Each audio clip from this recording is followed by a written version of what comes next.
राम जय जय राम, श्री राम जय राम जय जय राम, श्री राम जय राम जय जय राम।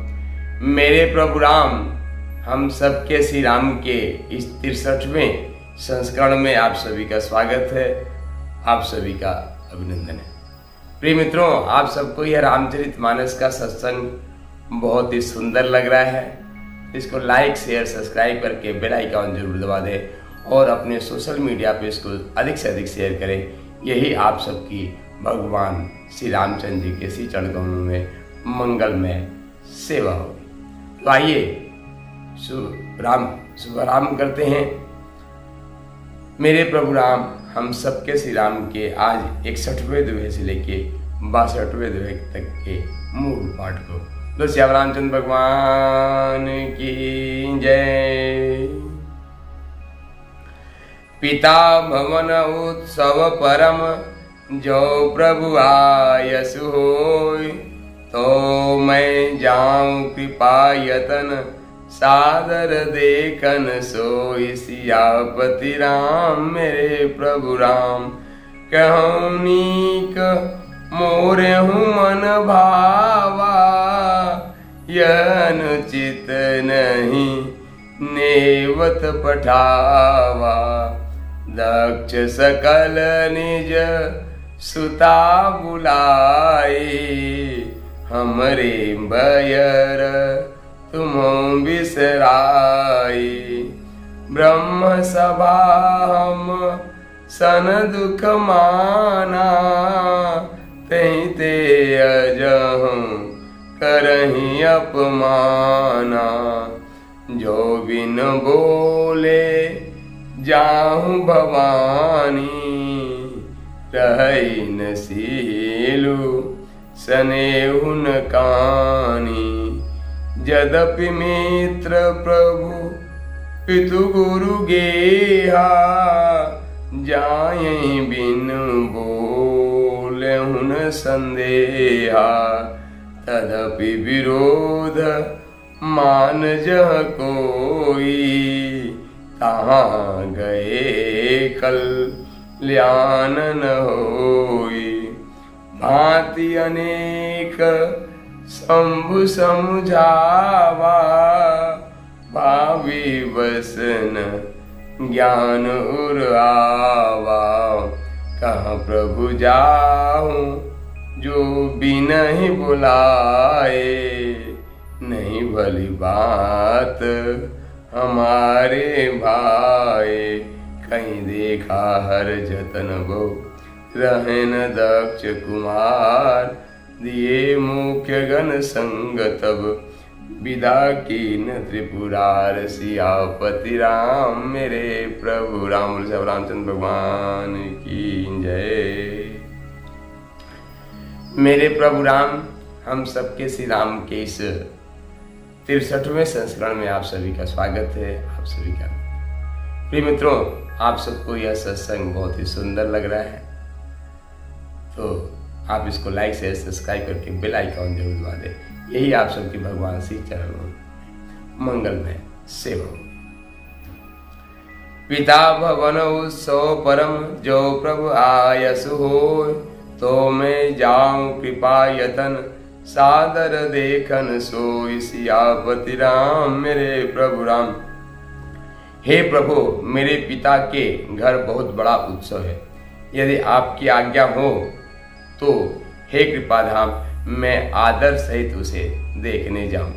कहूँ नीक मोरहु मन भावा, यह अनुचित नहीं नेवत पठावा। दक्ष सकल निज सुता बुलाई, हमरे बैर तुम्हें बिसराई। शिव जी ने कहा कि तुमने बात तो अच्छी कही है, यह मेरे मन को भी पसंद आई, पर उन्होंने न्योता नहीं भेजा, यह अनुचित है। दक्ष ने अपनी सब लड़कियों को बुलाया है, किंतु हमारे बैर के कारण उन्होंने तुमको भी बुला दिया। ब्रह्म सभा हम सन दुख माना, तेहि ते अजहूं करहीं अपमाना। जो बिन बोले जाहूं भवानी, रहून शील स्नेहन कहानी। एक बार ब्रह्मा की सभा में हमसे अप्रसन्न हो गए थे, उसी से वे अब भी हमारा अपमान करते हैं। हे भवानी, जो तुम बिना बुलाए जाओगी तो न शील स्नेह ही रहेगा और न मान मर्यादा ही रहेगी।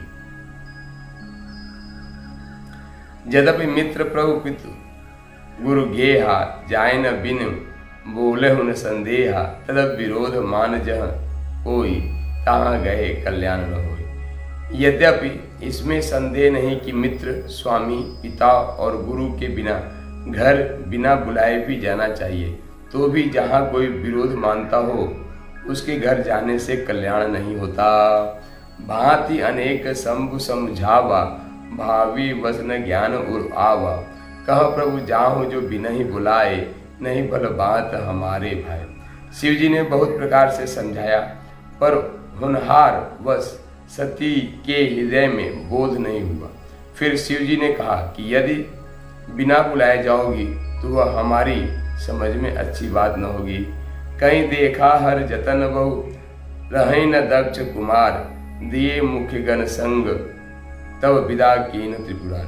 शिव जी ने बहुत प्रकार से कहकर देख लिया, किंतु जब सती जी किसी प्रकार से भी नहीं रुकी, तब त्रिपुरारी महादेव ने अपने मुख्य गणों के साथ देकर उनको विदा कर दिया। बोले श्री रामचंद्र भगवान की जय, देवादिदेव महादेव की जय। मेरे प्रभु राम, हम सबके श्री राम के 63वें संस्करण में आप सभी का स्वागत है, हार्दिक। प्रिय मित्रों, जैसा कि आप जान रहे हैं कि माँ सती ने भगवान राम की परीक्षा हेतु माँ जानकी का स्वरूप बना के भगवान राम के सामने प्रकट हो गई और भगवान राम ने उनको पहचान भी लिया। भगवान राम ने पहले अपना नाम, अपने पिताजी का नाम लेके कि मैं दशरथ नंदन श्री राम, यह मेरा परिचय है और आप हमारे देवादिदेव महादेव के बिना अकेले क्यों यहाँ पे घूम रही हैं। ऐसा देख लिया कि भगवान श्री राम ने माता सती को पहचान लिया तो उनके मन में बड़ा क्षोभ और बड़ी ग्लानि हुई। इधर इस लीला को देवादिदेव भगवान महादेव ने भी देखा अपने सूक्ष्म दृष्टि से, क्योंकि भगवान देवादिदेव महादेव सर्वव्यापी सर्वद्रष्टा है, उन्होंने देख लिया। तो भगवान शिव ने यह निर्णय किया कि यदि हम देवी सती के साथ अब अपनी पत्नी जैसा व्यवहार करते हैं तो यह उचित नहीं होगा। भारतीय सनातन संस्कृति का जो मान मर्यादा है वह पूरी तरीके से खंडित हो जाएगा। तो भगवान देवादिदेव एक लंबे समय तक समाधि में चले गए और समाधि से बाहर आए तो भी माता सती को अपने वाम अंग में बैठाने की बजाय अपने सामने बैठाया। माता सती के मन में भी बहुत बड़ा दुख है कि भगवान शिव ने हमारा परित्याग कर दिया है। इसी बीच में एक दिन से ऐसा देखती हैं कि कैलाश के ऊपर से ढेर सारा विमान जो है वह जा रहा है और उसमें सभी देवता हैं, सभी यक्ष हैं, सभी हैं और मंगल गान करते हुए जा रहे हैं, खूब प्यारे से मंगल गान करते हुए। सती से रहा नहीं गया, सती ने सभी से पूछा कि आप कहाँ जा रहे हैं। तो सभी मजाक में व्यंग करते हुए बोले कि देवी आपको नहीं पता, आपके पिताजी ने ही, जो दक्ष प्रजापति हैं, दक्ष थे प्रजापति का उनको पद मिला हुआ था, वह एक बहुत बड़े यज्ञ किया आयोजन कर रहे हैं, उत्सव कर रहे हैं, उसी में हम सबको निमंत्रण है, इसलिए हम जा रहे हैं। निमंत्रण पत्र में यह भी लिखा हुआ सबको कैलाश के ऊपर से ही आना, वही एक मार्ग सुनिश्चित किया गया, तो हम जा रहे हैं। क्या आपको निमंत्रण नहीं मिला? वो मन ही मन संकोच करती हैं माता सती और साथ में अपने पति देवता देवादिदेव महादेव से बात मन की रखती हैं कि पति देवता मेरा भी मन कर रहा है कि पिता के इस यज्ञ में मैं भी जाऊं।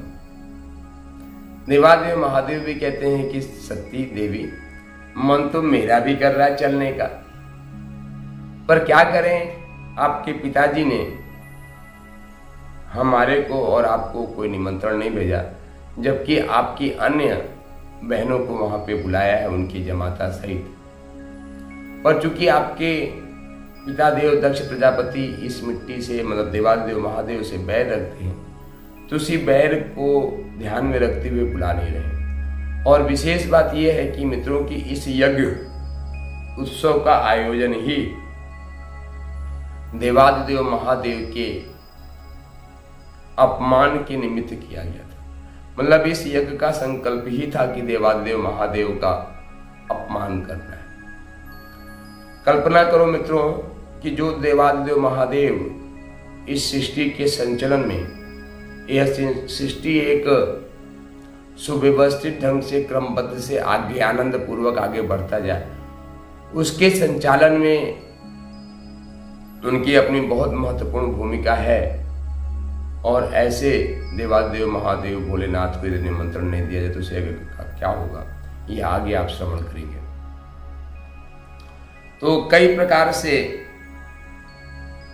देवादिदेव महादेव मां पार्वती को समझाते हैं। यहां लिखा हुआ है जदब मित्र प्रभु पितु गुरु गेहा, मतलब मित्र के घर, प्रभु मतलब देवता के घर, पितु मतलब पिता के घर, गुरु के घर मतलब मित्र स्वामी पिता और गुरु के घर बिना बुलाए भी जाते हैं तो उसमें कोई गलत बात नहीं है, जा सकते। तब विरोध मान जब कोई तहां गए कल्याण में। पर जहां आपका विरोध हो रहा, जहां पे आपके इन चारों में से यदि मान लो कहीं पे आपका विरोध हो रहा है, यदि आप वहां भी जाते हैं तो आपका कल्याण नहीं हो।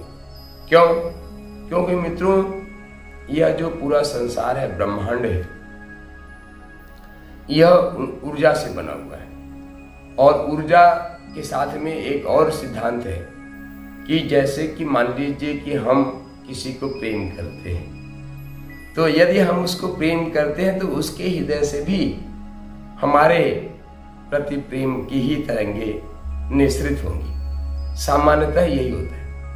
और यदि हम किसी से विरोध करते हैं, उसके समझ जाएंगे तो उसके हृदय से भी विरोध की तरंगे निकलने लगती हैं। ऐसा सामान्यतः देखा जाता है। एक ऐसी भी परिस्थितियां होती हैं कि हमारे हृदय में सिर्फ प्रेम ही प्रेम हो, हमारे हृदय से सिर्फ प्रेम ही निःसृत हो रहा है, और सामने वाला यदि विरोध भी मानता है, नकारात्मक भाव भी रखता है, तो उसको इस मिट्टी पर कोई फर्क नहीं पड़ता है, क्योंकि इस मिट्टी के शरीर के कण कण में, रोम रोम में, रक्त घर में प्रेम के अलावा दूसरा कुछ है ही नहीं। तो ये भी एक परिस्थितियां बनती हैं।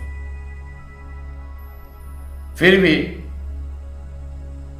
शिव जी जो है माता पार्वती को मना करते हैं कि नहीं देवी आप मत। देखो मित्रों, त्रियाहट और बालहट ये दोनों अपने आप में कभी कभी बहुत खतरनाक होते हैं। अब एक बार माता सती ने पहले हट किया, वहां भी देवादिदेव महादेव ने उनको समझाया कि देवी आप शंका न करें, ये भगवान श्री राम वही भगवान श्री राम है जो श्री हरि हैं, जो पूर्ण ब्रह्म परमात्मा है, आप शंका मत करो। यह तो इस धरती पे आए हैं इसलिए यह लीला कर रहे हैं कि मां जानकी का विक्षोभ हो गया है, रावण उठा ले गया है, पर वास्तव में मां जानकी को वह रावण नहीं ले गया है, क्योंकि भगवान श्री राम को तो सब पता था। भगवान श्री राम मां जानकी को पहले ही अग्नि को समर्पित कर चुके हैं, क्योंकि उनको पता है कि क्या लीला होने जा रही है। और अग्नि देवता से ही भगवान श्री राम एक छाया सीता मांग लिए, मतलब एक नकली सीता। तो वास्तव में मां जानकी का तो हरण ही नहीं हुआ है, ये तो मां जानकी के प्रतिकृत मतलब उनकी प्रतिछाया का हरण हुआ है। और चूंकि लीला करनी है, और उसी लीला को देख के भगवान राम भी फूट फूट के रो रहे हैं, क्योंकि ये तो लीला है। तो वहां भी माता सती ने हट किया, उसका परिणाम क्या रहा कि अस्थायी रूप से भगवान शिव से उनको अलग होना पड़ा, क्योंकि भगवान शिव ने माता सती को अपना पत्नी मानने से अलग कर दिया कि अब मैं आपको अपनी पत्नी नहीं मानूंगा। हाँ, देवी के रूप में है, आप यहाँ पे रहिए, हमारे साथ कोई आपत्ति नहीं है, पर पत्नी का जो संबंध होना चाहिए था वे अब नहीं रहेगा, क्योंकि आपने माँ जानकी का स्वरूप धारण कर लिया। अब यह स्थूल शरीर हमारी माँ के स्वरूप हो गया। पर कहीं देखा हर जतन बहु रहे न दक्ष कुमार, दिए मुख गण संग तब विदा के न। बहुत प्रकार से समझाने के बाद भी जब माता सती नहीं मानती हैं, तो देवादिदेव महादेव भगवान अपने गणों के साथ में जो है उस यज्ञ में माता सती को जाने की आज्ञा प्रदान कर देते। माता सती वहां से भगवान के मुख्य गण नंदी आदि के साथ वहां से प्रस्थान करती हैं। आगे क्या होता है मित्रों, इस अगले संस्करण में आप सुनेंगे। प्रिय मित्रों, यह रामचरितमानस का जो सत्संग है, जो रामचरितमानस है, यह भारतीय सनातन संस्कृत का पूर्ण प्रतिबिंब है।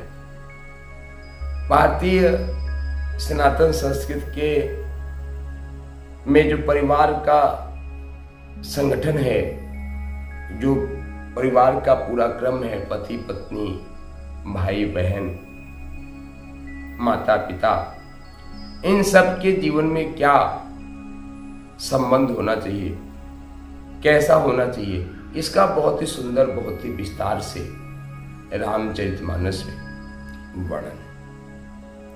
और हम सबको इसी मर्यादाओं का पालन किया जाए। मित्रों, यहाँ पे जो बार बार मैं कहता हूँ, एक बार पुनः कहने का है कि प्रिय मित्रों, यदि आपके जीवन में किसी प्रकार की कोई कष्ट और कठिनाई है, किसी प्रकार की परेशानी है, तो सिर्फ एक बात है कि अभी हमारी भारतीय सनातन संस्कृति जो जीवन जीने की कला, जिन मूल्यों को आपको दिया है, उसके आधार पे आप नहीं जी रहे।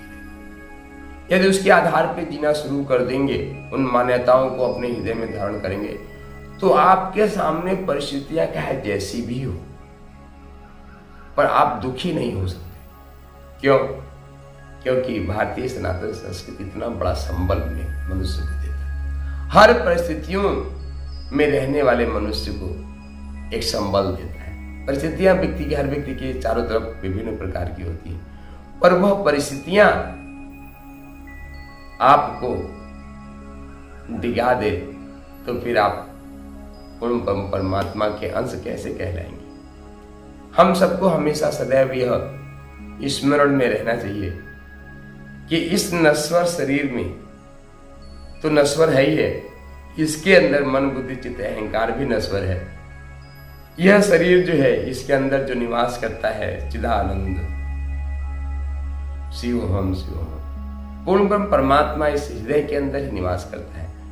और उसी को जब आप अपना मूल स्वरूप मानने लगेंगे, तो फिर आपके सामने कोई समस्या नहीं। तो मित्रों, यह दास भी यही निवेदन करता है कि आप अपने अंदर बैठे हुए उस पूर्ण ब्रह्म परमात्मा को पहचाने, जिसको वेद कहता है एको ब्रह्म द्वितीयो नास्ति सर्वम खल्विदं ब्रह्मा ब्रह्मासि अहम ब्रह्मास्मि शिवोहम शिवोहम तत्त्वमसि। तत्त्वमसि मीन्स मतलब वही हो, और वह कभी उसका नाश नहीं होता। जिस दिन इस अनुभूति के स्तर पे जीने लगेंगे, तो आपके जीवन का कायाकल्प। अब आपके मन में प्रश्न उठ रहा होगा कि इस अनुभूति के स्तर पे कैसे जी सकते हैं। तो सिर्फ एक मात्र रास्ता है, एक मात्र माध्यम है कि श्री के साथ श्वास लीजिए, राम के साथ श्वास को बाहर जाने दीजिए। श्री के साथ श्वास लीजिए, राम के साथ श्वास बाहर। आपके मन में आ रहा होगा सिर्फ श्वासों में भगवान श्री राम की बसा लेने से हो जाएगा। निश्चित रूप से हो जाएगा मित्रों। इसका ज्ञान विज्ञान तो बहुत बड़ा है मित्रों, कभी आगे के क्रम में इसका ज्ञान विज्ञान बताएंगे। बस सिर्फ इतने से हो जाएगा। एक बार आप इसको करके तो देखो, एक बार करके देखो, हो जाएगा। क्योंकि गोस्वामी तुलसीदास जी कहते हैं रामचरितमानस में, जानत तुम्हें हो जाए। जो भगवान श्री राम को जानने का प्रयास करता है, वे उन्हीं जैसा बन जाता है। जानत तुम्हें हो जाए। तो प्रिय मित्रों, आप सबके हृदय में, अंतःकरण में बैठे हुए पूर्ण परमात्मा अस्तित्व को यह दास सिया राम मैं सब जग जानी, करहु प्रणाम जोर जुग आनी। इस भाव से नमन बंदन करता है। आप सबको यह रामचरितमानस का सत्संग बहुत ही सुंदर लग रहा है तो इसको लाइक शेयर सब्सक्राइब करके बेल आइकन जरूर दबा दें, अपने सोशल मीडिया पे शेयर करें। यही आप सबकी भगवान श्री रामचंद्र जी के श्री चरण कमलों में मंगलमय सेवा होगी। बोलो शिव रामचंद्र भगवान की जय। जय जय श्री सीताराम भगवान की जय। शक्ति शंभु जय सिया राम। श्री राम जय राम जय जय राम। श्री राम जय राम जय जय राम। श्री राम जय राम जय जय राम। श्री राम जय राम जय जय राम। श्री राम जय राम जय जय राम। श्री राम जय राम जय जय राम। रामचंद्र भगवान की जय।